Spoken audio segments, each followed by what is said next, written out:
Many of our world's megacities are coastal cities, and that puts millions of people and infrastructure at risk of rising sea levels.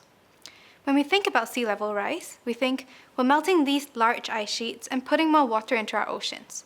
Therefore, sea levels should rise, just like we're filling up a bathtub. But is that always true? Well, it turns out it actually depends on where you are. If you're near the ice sheets, sea level actually falls. And it's the places that are furthest away from these ice sheets, like where we are here in Singapore, that will receive a disproportionately large amount of sea level rise.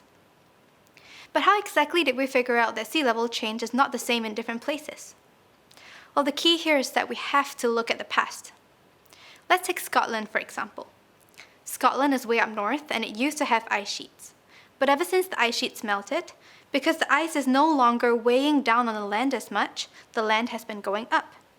And we know that because places that were once at sea level, like beaches for example, can today be found nearly 40 meters above the sea, and so sea levels have fallen dramatically. The land is still rising today, even though the ice sheet started to melt nearly 21,000 years ago. And so if we want to fully understand this process, we have to look beyond just tide gauges or satellite data because these records are too short. Another reason why it's so important to look at the past is that one of the biggest uncertainty in future sea levels has to do with our ice sheets. Greenland can cause global mean sea levels to rise by potentially 6 to 8 meters, and Antarctica potentially 68 meters if it were to melt completely.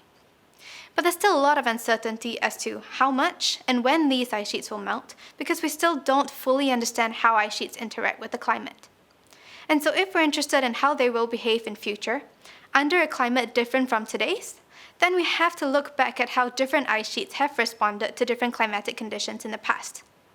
And this is where my research comes in, because water that melts from the poles flows towards us in the equator.